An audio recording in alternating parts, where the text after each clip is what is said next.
Welcome everybody. Thanks for joining us for our November Legacy Loop with Clare Sweeney from Keepace Consults. She's going to be talking to us all about everything we need to know about legacy events. And I'll pass on to her for a moment, just a little bit of information. If you can, I think everybody's got my message this morning about adding their charity organisation on their name on Zoom, just so because it helps when I sort of do the breakout rooms. So if you could amend your names if you've not already got your charity on there, that would be really helpful. This is our last session for 2024. We'll be back again in February and working on sort of what we're going to be doing next year. And I'll let you know as soon as possible when I've got one in February confirmed. And now I'll just pass over to Oliver for a few minutes. Hello, everybody. Lovely to see so many here people today to talk about charity events. Tiny bit of news from Makewill Online before we get started with the main thing. We are hiring. We're hiring for a solicitor for a child silex role to help us in our legal team.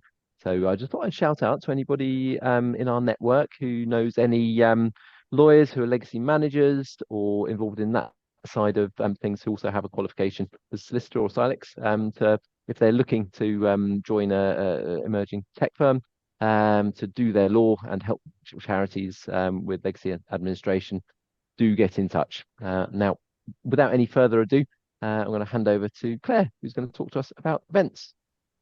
Hello, everybody. Nice to see so many people. I'm going to share my screen so that I don't panic about not being able to share my screen. So, okay. Right, okay. I always get really twitchy about that, but I'm hoping that everyone can see that now. All right. Okay, so today we're going to talk about legacy events. And I was just talking to Oliver beforehand. The very first organisation that I started working with, particularly on legacies, they used to do 5 legacy events a year. And I was in charge of managing them. And I just thought that was normal. I mean, it was an effort, but it was absolutely lovely. And since the very start, I've always really, really loved legacy events. And they don't need to be complicated. They don't need to be massively expensive. The organisation that I was working for was actually a really small wildlife trust in the Northwest. And the budget was not very much. I think I had something like a £500 budget. So it was £100 each. So it was real beg, borrow and borrow again when it came to organising the events. But yeah, so I think they are the loveliest pieces of engagement and great things to do. So hopefully by the end of this session, and I will ask at the end of this session, hopefully people will be inspired within their organisations to run legacy events. And I believe that Marie and Oliver will chase up in the year and see whether thank you. Well, I'm here if you need to vent. Oh, somebody's got their microphone or whatever, but yes, just standing. Okay, perfect. Right, so first of all, what's the purpose of a legacy event? Now, for me, I believe that it's very much about showing people something special to make them feel even more connected, because a legacy arrives when somebody feels that an extension of who they are is reflected in the cause that you represent.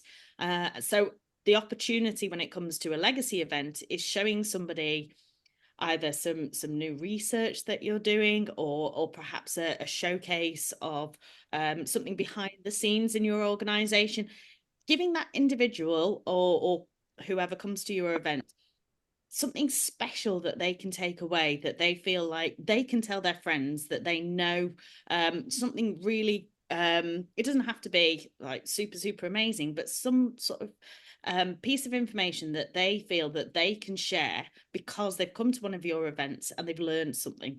And I think that's a really important thing. Knowing your audience as well when it comes to who is this actual event for.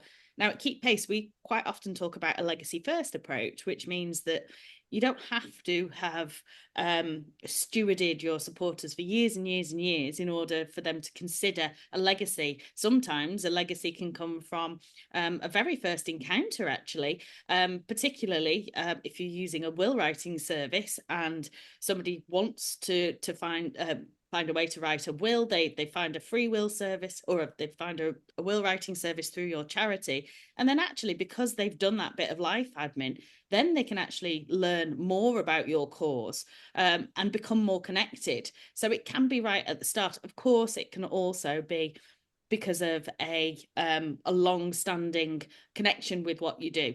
But actually, again, that very first organisation, there was a bit of a mix-up with one of the legacy events that we did. The lady that processed the data, and I don't think she's on the call, but she got when she was pulling some data off the CRM at the time, she actually got a mix of brand new members. It was a membership organisation, as well as long-standing members and the key legator audience. And the invites went out and people were attending, and she was a bit horrified. She was like, oh my goodness, what on earth are we going to do?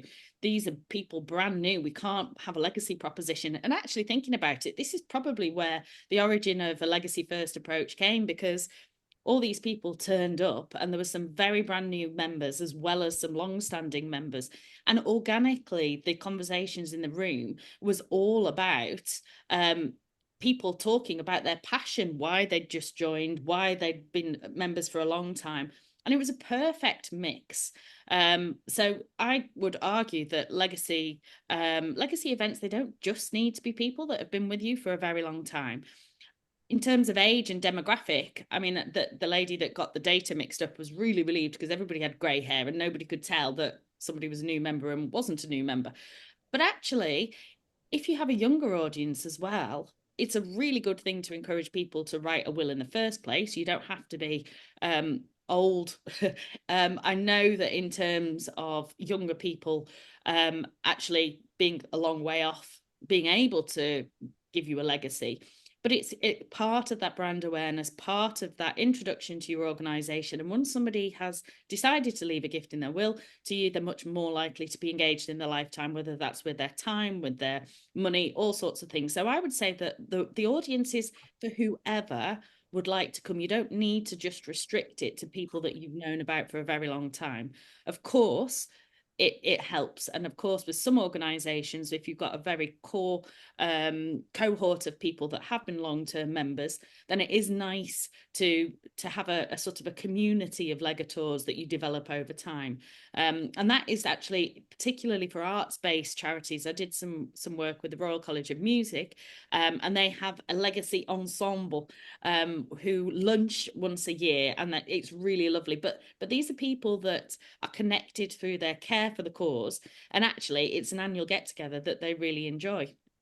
Okay, so in terms of your audience and the type of messaging and the type of reason for getting people, is it outreach? Yes, absolutely. And with Keepace, we when we say which one in terms of legacy events and in terms of messaging and audiences, I think that your message when it comes to legacies should be about outreach. As we know, lots of people that leave legacies aren't necessarily known to the charity, which is again why I absolutely love online wills, because at least you've got an idea of your pipeline. But a lot of people won't necessarily tell the fundraising staff in post at the moment that they intend to leave a legacy. So if you have an event, it's a good way of connecting with people or inviting people to let you know that they are actually considering giving you a gift in that way.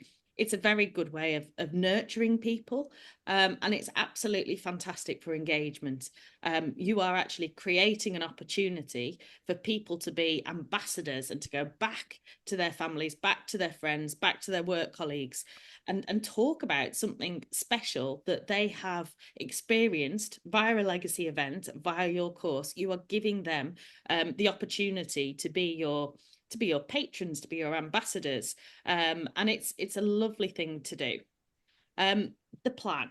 it really does help to have a proper plan, have a think about what do you actually want. And this is the same with any event, actually. So I was working with an organisation yesterday, and they want a big fundraising thing to fill the calendar. They used to have a ball that is no longer being organised by the third party.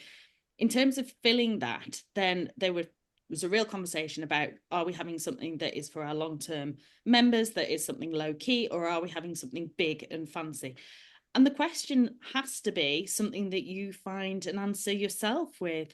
So, for instance, hospices, and I know there are many on the call, you don't necessarily need to. In fact, actually, I would advise against investing heavily in a external really fancy place with a nice lunch and wining and dining and really treating your people, because if it's a hospice and the people that are considering leaving a gift, it's because of that personal connection. It's because of the love that they have experienced and the support, basically. And so quite often an audience that has received care and love from your organization, that's something that they don't necessarily want you spending any money on them. And I really thought that this was probably true across the board until I actually worked with that musical organisation and sat with the legators in the lunch and asked them the question, is this something that is important in terms of your decision making?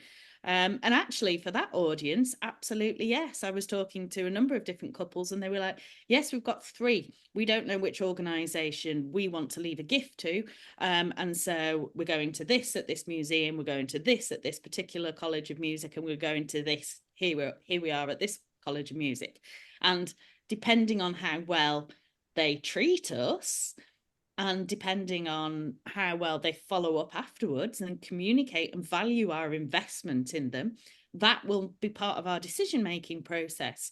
So it really does depend on whether you are a cause rather that is aspirational and something that you want people to buy into and experience as, and that is part of them giving, or whether they're a cause that you're actually already emotionally connected to. And so actually to throw a load of money at a big fancy event would actually have the opposite effect. So you have to have a real think about your audience and their connection with you.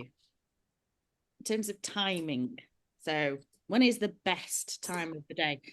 Always think about your audience. If you're going for an older audience, then probably in the morning. People tend to get, it's a general rule, but earlier on in the morning before lunchtime, so that they can manage different things, or later on in the afternoon, but not clashing with other commitments. Or actually ask your audience in terms of time of the year. I like spring. I think that springtime is a pretty good time for legacies. And actually, if it goes really, really well, then you can follow that up either in summer or later on in the year. I can see there's some things in the chat, so I'm just going to have a look and see, or perhaps and I'm not sure that I can see when I'm presenting, but I'll take a look at that in the break, actually. But I can see. It's okay, Claire. All right. I'll let you know if there's any questions that come up that I can interrupt you on. I'll do that. Okay. Perfect. I was just wondering, because I was wondering whether people were going, no, don't do that. It's okay. But, I think it's really important to think about the type of people that you're inviting. But then again, a hospice, you've got to also think, are you trying to show people around your premises? And in which case, then you have to avoid busy times for your clinical staff. If you're a sort of an air ambulance, then you've got to think, if it is going to be a visit to the base, or if it is going to be time with your medics, if your HEMS team are actually happy to speak, then it's got to fit in with their schedule too. So it's that balance between your audience and your capability. Okay, budget. Like I was saying before, it's really important to tailor your budget to the expectations of the people, but also being realistic. Quite often, it's a real push to get investment in legacy marketing and legacy events. You have to really persuade the senior management to buy into it and invest because the pipeline is so long. However, if you think about the fact that an average legacy gift, a pecuniary gift, just one fixed sum gift, is between about 7 and 8 grand, and a residuary gift is more like between 45 and 95 grand broadly, then an investment in a legacy event that could actually give that experience to just get one legacy is well worth the return on investment. So having statistics, understanding the pledges that are in the pipeline, potentially with your will writing partners or with people that you've had those conversations with, and making that case to your senior management with regard to it's worth this investment, it's worth the time, it's worth the budget, because it could bring in a massive legacy or a small legacy, and it would still probably cover the costs. The other thing I'd also argue, I know that some organisations, when it comes to inviting people to legacy events, they don't then ask for a transactional, gift or a donation. And I would really consider the opportunity actually of saying the invite itself is a really good bit of outreach and feeling as though you are cared about and valued. That's really important. So don't be afraid actually to say that if you're unable, then you can make a donation. There was an organisation I was working with, actually it was an air ambulance, and there hadn't been a legacy event for a very long time, and I was brought in to manage and steward and organise one. Now, I didn't realise how much they hadn't had one before. In fact, they hadn't really done an event of that nature for a very long time. And I expected a sort of 4% response rate and sent out a lot of invitations. I think it was 1,200. And I just we got absolutely hundreds of replies. And I thought, oh my goodness, the sort of the venue that we were catering for only had about 250 places, and it was just, what on earth I lost sleep. Honestly, the batches of letters that kept returning, but the majority of the letters were, thank you very much, but I can't make it. Thank you very much, but I've got a hospital appointment that day. Thank you very much. It means so much to me, but I can't come. And as a result, the piece of engagement and the lovely messages of why they absolutely wanted to come and why they cared about the air ambulance so much, it actually brought in, I think it was £16,000 as well in donations. So it more than covered the cost. So I would think about, I mean, it wasn't a pushy ask at all. It was you may consider giving us a donation, and this is a way that you can.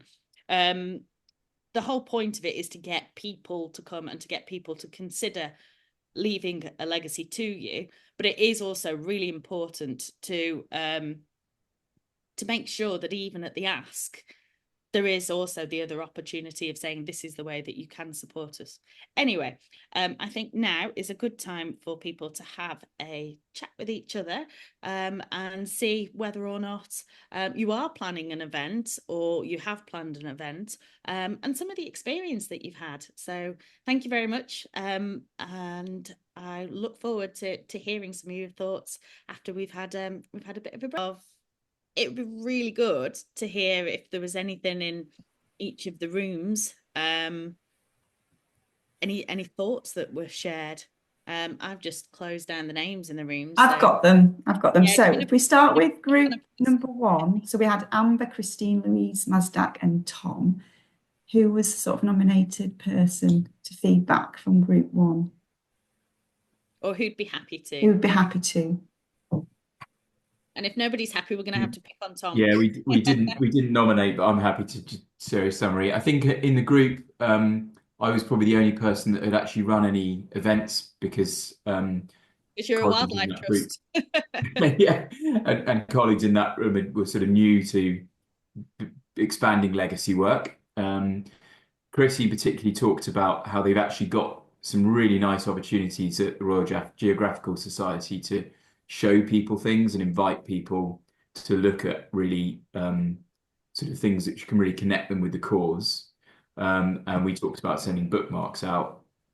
I said that at Cornwall Wildlife Trust, we run two different kinds of legacy events each year. One's for inquirers, for people to come and find out more about leaving gifts in their wills. And then I run annual stewardship for pledges, which are really well kind of loved, and they're great for kind of getting those stories that you can then put into your marketing materials, quotes from pledges that you know about why they want to leave a gift in their will has been really good.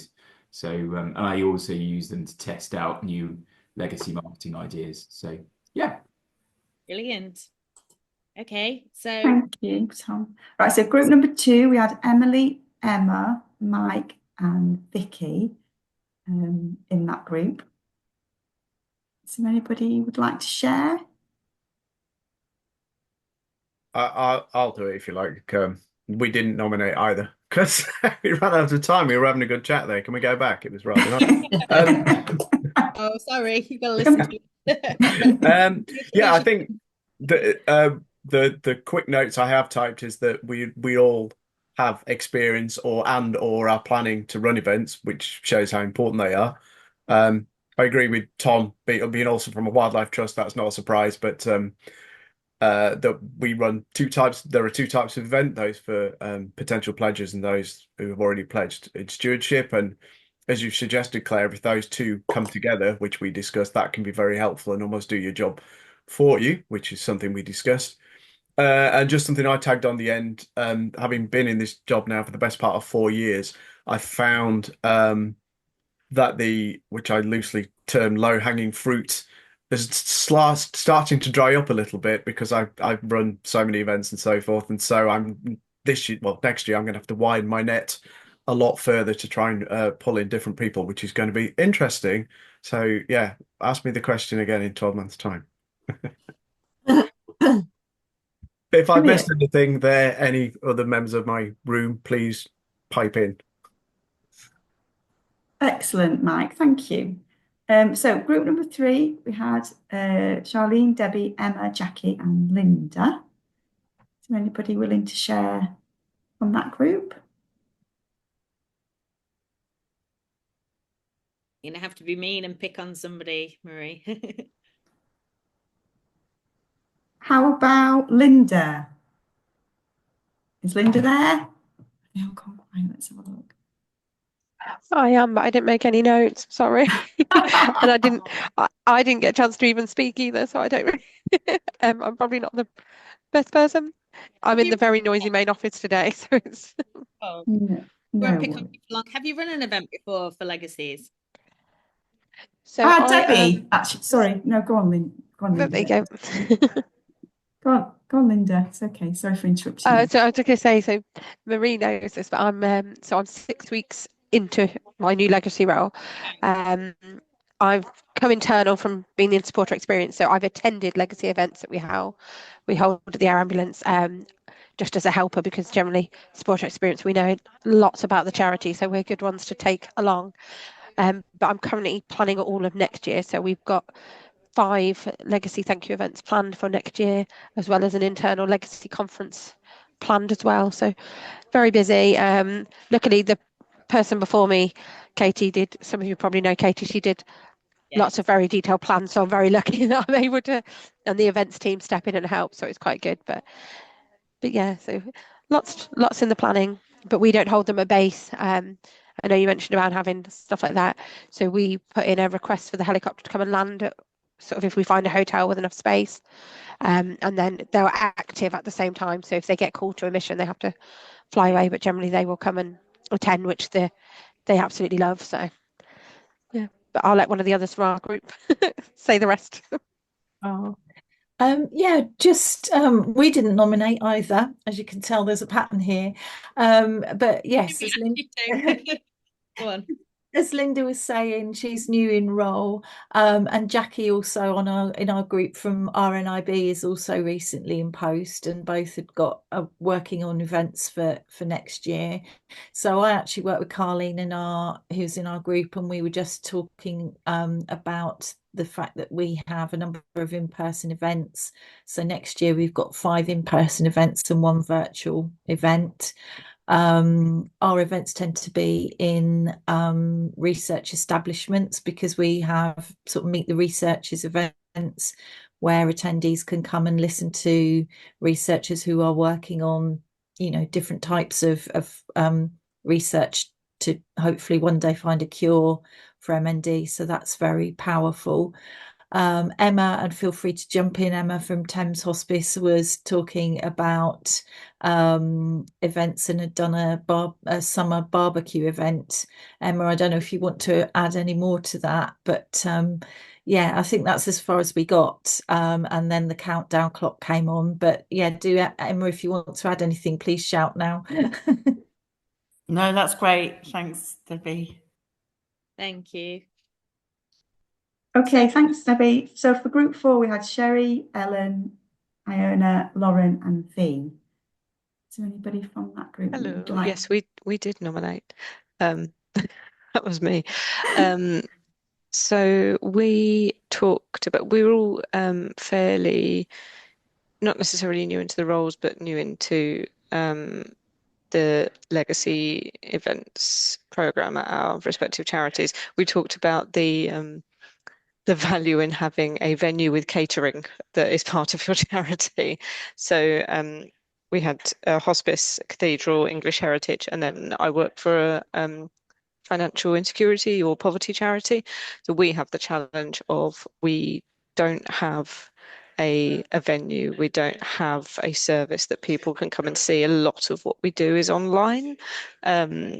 So our challenge is finding a way to engage supporters with kind of the people we are there to support without it being a come and look at the poor people kind of event. But we also have the slightly odd situation of a care homes business that is part of the charity. So we're looking at how we can work with them to use the care homes for events and kind of approach legacy giving with care homes residents and families and staff in a sensitive way. And we're starting to build up the knowledge of the charitable side with the care homes. I mean, we're a very old charity, but the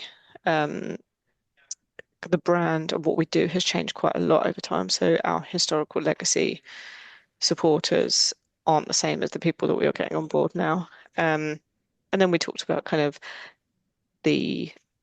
it's great when you've got like gardens and things to invite people along to, and just making it a really nice experience as well as a valuable one. Anything else from the rest of my group? That sounds like a pretty comprehensive summary and really interesting. Certainly with the venue as well. And do you know what? It's as if we've teed you up with these groups, because I'm really excited to share the next bit of this presentation. So final group, Marie. We had 4 groups actually. Yes, 4 groups. So that's all the groups. Was that all 4? Yeah, that was all 4. Wow, Yeah. gosh, honestly. Okay, well, I'm more than excited then to share the next bit. So planning of event, just to do a recap, understanding your reasons why, understanding that it can be outreach, nurture and engagement. And it's so good to hear that is already the case with some of the causes. The planning of it, making sure that you're sensitive to your audiences, and you have got it planned in at the right time of year, and it fits in with your budgeting and all the rest of it. Timing, again, certain times of the year are better. Have a think about your audience. Is it best during the week? Is it better at the weekend in the evenings? I think for lots of organisations, if it's that target audience, although I don't necessarily think that it's brilliant to just absolutely target old people, thinking that they're going to be a shorter pipeline. That feels a little bit uncomfortable, but if you are talking to people that do have time on their hands, they might be retired, so midweek and within the working day is probably more appropriate. Budget can be as big and as small. It doesn't need to be scary, but those are the things anyway. That's the recap. But I think it's really important to have a think about how you can collaborate with all of those things, actually, messaging, budget, timings, etc., with other parts of your organization. Have a collaboration, see whether there's budget with your other teams. Have a look at I'm a big fan of trying to bring in a lottery audience or a raffle audience if you've got those prize-led fundraising elements within your organization. In terms of casting out your net, they are your long-term supporters, or they could be supporters that have adopted a practice that was their grandparents or their parents. You know, quite a lot of people keep a subscription to prize-led fundraising because they're not closing it if a loved one has died. It's a way of keeping that person alive. So actually, it's a very good way of reaching a different organized audience, or certainly that's kind of my opinion. Anyway, collaborate within your teams. But, and I'm so excited about sharing this, collaborate with other organizations. I was working with an air ambulance, and it was post-COVID, but the bases weren't open. And of course, the challenge with taking people to see medical services is that the medical people that we're funding actually have to do their job. So I'd also had the pleasure of working with a wildlife trust and had run lots of events. So I'd moved from one organisation to another, same geographical thing. And I actually approached the wildlife trust and said, look, I'm working for an air ambulance now. I know you've got an absolutely fabulous venue. Can we hire out your venue? And can we talk about legacies? And obviously we are a different charity, but is that okay? And, you know, I think with a little bit of thinking about it, it was like, right, okay, well, we can't give it you for free. You're another charity, but, you know, you'll have to pay. And, you know, so we came to an arrangement where it was a good thing. But the thing that absolutely blew my mind with this was it was a lunchtime. We were inviting, it was the event that I was losing sleep over, because we'd sent so many invitations and a lot of people. We had to double up the event. We ended up doing 2 sessions with 250 people each. I had a fantastic volunteer speaker who actually turned out to be a legator as well. And he was just absolutely fabulous when he realized that it was a bit of a, you know, a bit of a situation. He doubled up, did his speech twice. It was brilliant. But the thing that absolutely got me was the volunteers from the reserve who were who were working on the reserve just all came in from the fields, and they were like, well, you know, what's going on? And it turns out they were legators, or they were pledgers, but they had put a gift in their will for the local wildlife trust and for the air ambulance. And actually, it wasn't in competition at all. They were prepared and they had the capability of giving the gift for both. And the wonderful thing as well was the air ambulance actually flew over. It was actually going on a mission. It didn't have the capacity or the time or the place actually to land.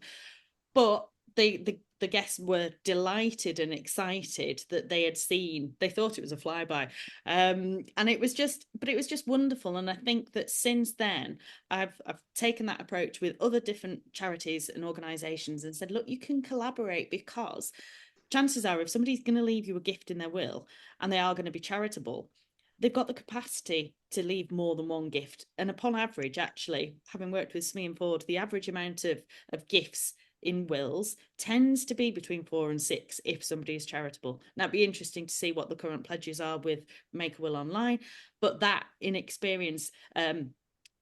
my experience, not inexperience, has been the case that you are not necessarily competitors and you can collaborate. Another thing as well is that it's really good actually. How are you going to capture these events? Now, I do quite a lot of legacy videos, really good budget ones actually. And the film crew that I work with, we tend to go on site. We've done quite a lot of hospices. And we get people within the organisation to actually talk on camera about why they support, why they care and why they're leaving a legacy and why they think a hospice or a whatever organisation is really important. Now, they actually tend to become really good engagement events themselves. And so there's a number of organisations that I've talked to about how do you capture on the day the wonderful conversations in the room, obviously without being intrusive, but it's great actually, or as a follow-up of the people that you've spoken to at the legacy events, actually seeing whether they'll appear on camera and make those case studies come alive. This is what Tom was talking about earlier, about having those wonderful stories then that become your sort of your case studies. I think it's a really good idea. And actually, with the moving of technology and how things have developed now, you can do it without it being an absolutely huge, massive budget commitment. Anyway, messaging.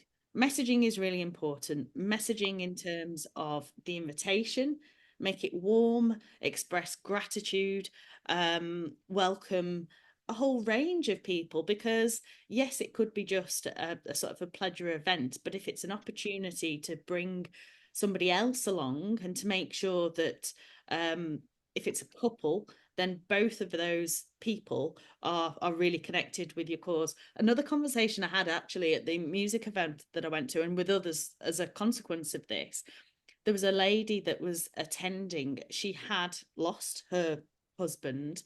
They'd had a mirror will, or a will that reflected each other's. With him having died first, she was actually thinking, well, that charity that he really liked that persuaded me to put in my will too, I'm not really sure about it. So she was doing her due diligence and going around and thinking about who she was going to put in or take out, or at least who to give more to, because actually, speaking to many solicitors, I don't think there's a massive risk of people taking out charities. I think it's much more likely that they will have the capacity to increase the gifts to their ones or add more. However, anyway, she'd gone to these legacy events previously with her husband. He had died, so she brought a friend. The message was welcoming, of course, let people in, but also it's an opportunity to remind people of why they've fallen in love with their organisation, your organisation. So messages are really important. Make sure as well, when you're organising these events, sorry, I can't speak today. Make sure when you're organising these events that you have got a clear agenda and you know what people are signing up for. Again, back to lovely Wildlife Trust days, what we used to do is we used to get a project officer, an expert, to actually deliver the content. And there was one occasion where we took 34 pensioners to see a sand dune conservation. We've been planting Christmas trees and the sand dunes were recovering. It was a lovely thing to do. However, the project officer got so excited about having so many people on his patch. He was enthusiastically encouraging people that had just had hip replacements to go up and over sand dunes, and risk assessments were being violated all over the place. I can talk about that. It was years ago. I'm no longer with the organisation. Nobody was harmed. But make sure that people know what they're coming to.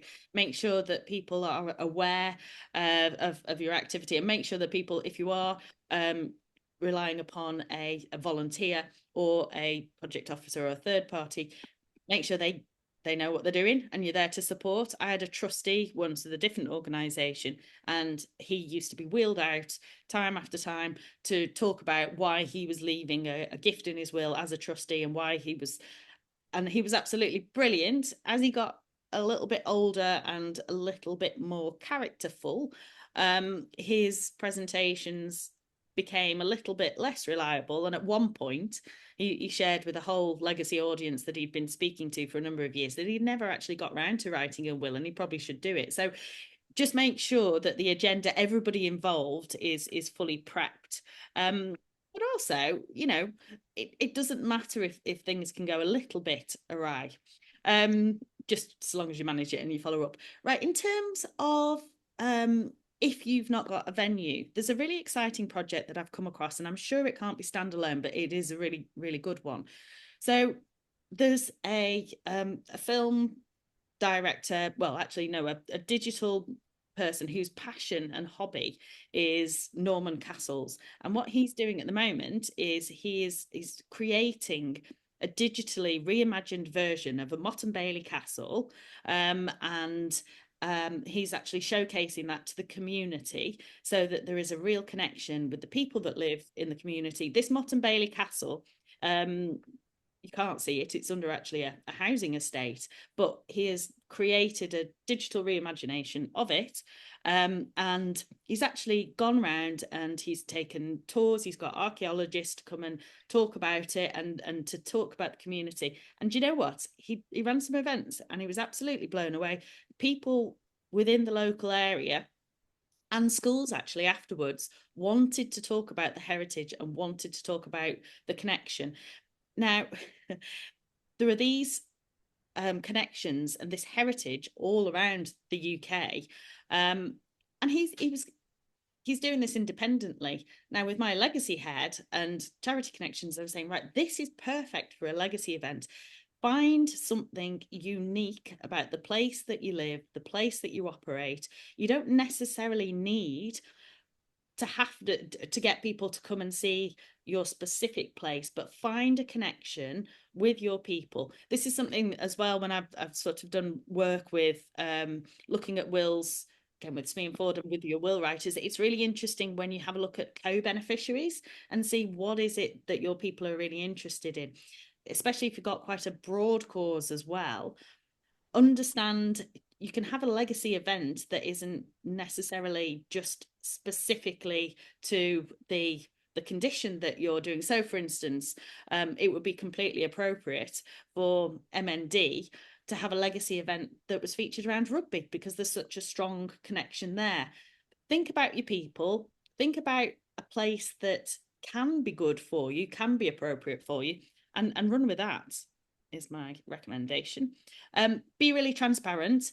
I remember somebody telling me right back, well, many years ago, that you just have to tell people that it's a legacy event. It's not actually true, but it really helps to say, we're doing this, we're showcasing what we do. Oh, and by the way, we're going to talk about the impact that gifts in wills can have. It can be just as much as that. You don't have to scare people that you're going to try and persuade them to write a will and then you're really hoping that they're going to pop the clogs and you're going to get it soon. That's absolutely not the approach, but it is really helpful to say, this is what we're going to be doing, and we are talking about gifts in wills because we gratefully accept them. They allow us to do what we do, and we're really proud of the community of people that have chosen to leave us a gift in their will. That kind of language, I think, is completely appropriate. Taste. So way back when, pre-COVID, I used to actually bake for the legacy events and bring food, all appropriately, you know, properly done and everything. But fitting for people's taste is really important. Went to one event, really posh dinner, and very grainy and also chewy food, and a room full of pensioners going, this is just getting stuck in my false teeth. Also, there was a service where really posh, big bowls of roast potatoes that you helped yourself, and it was a sharing thing. Honestly, some of these people just they didn't have the capacity to pick up the heavy stuff. So have a think about your audience taste in every regard, the food that you serve. I remember somebody saying to me that, oh, make sure that if you are baking cakes, then you've got it's only diabetic jam, you don't want a sugar rush.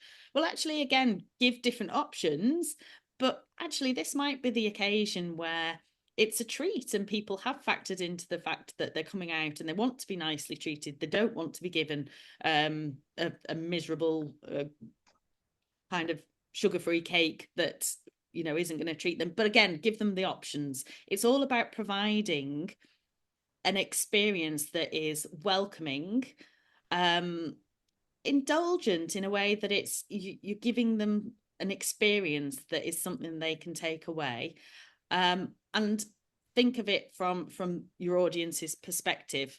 Don't give them chewy grains and cabbage is my one takeaway. Next steps.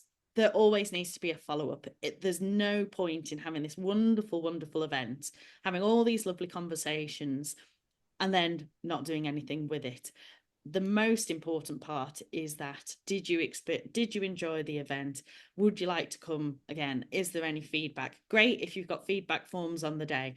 Not everybody will want to take the time or share those thoughts, but a follow-up letter or a message, even to the people that didn't attend, it's more engagement. You can say, look, we really sorry that you weren't able to join us, but this is what we did. Would you like to come to another one? That follow-up and that continued conversation is the thing that's really, really important, because otherwise there isn't a great deal of point in doing the event in the first place. Considerations. I know that certain people have been a little bit nervous around legacy events because they might not be tax specialists, might not be lawyers. And what I always say to charities is that is absolutely not your role. Some legacy events, and actually some really good ones, can involve a financial planning element, and you can actually bring in a legal advisor or a representative from your will writing service or a financial planner, and that can work quite well. But make sure that it's the expertise in the room. If you don't have that expertise, if that's not on your agenda, then just understand how you can signpost people, because again, I've had people come up and ask me tax questions, and I've throw my hands up and say, look, no, absolutely not. That's not my area of expertise. However, I will find out, and I will signpost, and I will follow up with you. But really, apart from making sure that you're not taking people up sand dunes, especially if they've had a hip replacement, and you've done your risk assessment and you've done all your considerations, then I think that legacy events are the loveliest and the easiest thing. So just to quickly run through again, you've got to have your reason why. And the reason is because it's a really good thing to do, and it's easy peasy and lovely, really nice activity, and incredibly valuable for engagement, for attracting new audiences, as well as securing legacy income, which is so vitally important. You've got it's outreach, nurture and engagement. Do your planning, consider your timing, look at your budget, think about collaborating. If one thing is something that you take away from that, think about collaborating within your teams and with other organisations potentially, or with people like the heritage bloke that is going around already doing a legacy event in a community without actually knowing that that's what he's doing. Connect with a charity, and it becomes such a stronger proposition. I'm more than happy to share his details, by the way. Capture the information, capture the enthusiasm, the excitement, the brilliance of the event. Make sure your messaging both post as well as prior to the event is absolutely spot on. Be clear about your agenda. Understand that there is a connection with your cause, but that doesn't necessarily mean that you have to take people to see medical side of stuff. Brilliant if you got research, absolutely fantastic if you can show impact, but you can actually have a connection with an organization that is a little bit disconnected but really connected, if you know what I mean. So the MND and the rugby thing, people and place, that's what you've got to think about. What is it about the area in which you are operating? What is it that says such a lot about your community and their connection to you? Just in a video with a hospice actually in a different part of the country, and it was all about why people loved that organization, and not just the care and the support. Well, actually it probably was the care and support, but why it was personal to people. Make a personal connection, connect people to your organisation emotionally, and that's where you get your legacies. Be transparent about what you're doing. Say that you are talking about the impact of gifts in wills, and why not? It's something to celebrate. If you've got people that are leaving you legacies, that means that you are, as an organisation, making people feel they are part of your community, and that's very special. Taste, yes, be tasteful, but also think about people from their perspective, and do the follow up. I should put that about 10 times. And have your considerations, but don't be fearful. And actually, what I'm going to say is, because I think I'm just about on time, is it'd be really good to see a sort of a show of hands. Well, first of all, any questions, that QR code you can scan and you can link with me on LinkedIn. I'm always happy to connect. I'm always happy to answer questions. I'm really passionate about legacies and events, and any form of fundraising. You can just, I answer on LinkedIn basically. Yes, so more than happy to connect. But if you do have any questions, first of all, my question to you, if you haven't done a legacy event, are you going to consider it? And actually, just a show of hands, everybody in the room, so Marie and Oliver can chase you up. How many of you are actually planning a legacy event for 2025, or at least a legacy event?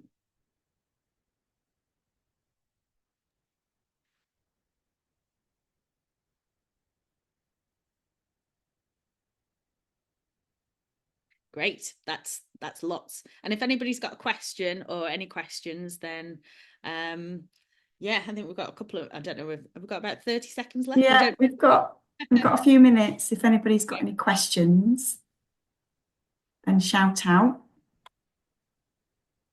Also wanted to say, I hope everybody's Christmas campaigns are going well. And as we don't have another session until February, Merry Christmas. Is it too early to say that? Too early to say Merry Christmas, Happy New Year? Come earlier this year, I think. I know. Doesn't start in this house until the 1st of December. It's official on the 1st. I have a significant birthday on the 17th, so I'm actually, no, I want Christmas instead. Not think about that. So, any questions, anybody? I think there's a few people who've got to dash to other meetings.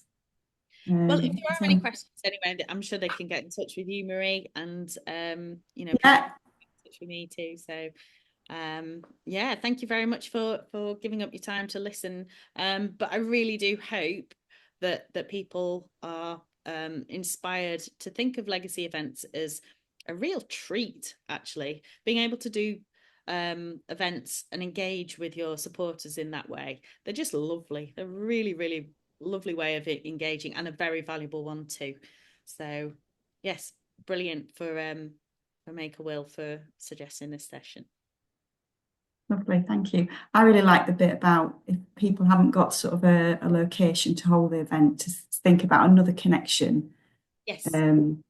That's a really interesting thing for people to think about, I think. Communities, look at what's going on. I mean, this guy with his Norman castle, and it's something that he can do with areas across the UK. He's not a fundraiser. I'd just come across him, and then all of a sudden I was like, oh my goodness, that is literally you're a walking, talking legacy event. Yeah, and I believe he's got some conversations actually with some charities as a result of that. So yeah, interesting stuff. Brilliant. Okay then, guys, I'm going to stop the